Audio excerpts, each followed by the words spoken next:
Hi எல்லாரும் எப்படி இருக்கீங்க? ஒரு 5 நிமிஷமாவது எனக்குன்னு ஃப்ரீ டைம் கிடைக்காதா அப்படின்ட்டு நான் பார்த்துக்கிட்டு இருப்பேன். இந்த குட்டி பையன் 5 நிமிஷத்துக்கு ஒரு தடவை போர் அடிக்குது அப்படின்னு சொல்லிக்கிட்டு இருப்பான். இன்னைக்கு என்னெல்லாம் பண்ண காத்திருக்கானோ, எப்படி தான் பொழுத ஓட்ட போறோன்ட்டு இருந்தேன். நல்ல வேளை அவர் கால் பண்ணி கல்லெல்லாம் டெலிவர் பண்ணுறதுக்கு வீட்டுக்கு பக்கத்தில் வந்துட்டோம் அப்படின்னாரு. அப்போ இருந்து வெளியிலேயே தாங்க இருந்தான். அந்த கல்லெல்லாம் கொட்டி முடிச்சுட்டு போய் ரொம்ப நேரம் விளையாண்டான். நல்ல டைம் பாஸ் ஆயிடுச்சு அவனுக்கு. அதனால நான் இன்னைக்கு தப்பிச்சேன். இப்போ நான் செஞ்சு காட்டுற இந்த ரெசிபியை மறக்காமல் சேவ் பண்ணி வச்சுக்கோங்க. ஏன்னா அடுத்த தடவை நீங்கள் சுரக்காய் வாங்கினீங்கன்னா இதை செய்யாமல் விட மாட்டீங்க. அந்தளவுக்கு டேஸ்ட்டாக இருக்கும். டேஸ்ட்டுக்கு நான் கேரண்டி. இன்க்ரீடியன்ஸை டீட்டெயில்டாக பின்டு கமெண்ட்ஸில் கொடுத்துட்றேன்.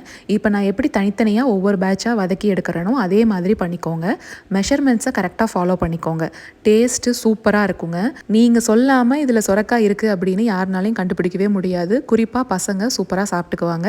கொஞ்சம் தண்ணி சேர்த்து டைல்யூட் பண்ணி தாளிப்பு ரெடி பண்ணிட்டீங்கன்னா இட்லி தோசைக்கும் சூப்பராக இருக்கும். சரிங்க, நம்ம நாளைக்கு ஒரு ஷார்ட்ஸில் பார்க்கலாங்களா?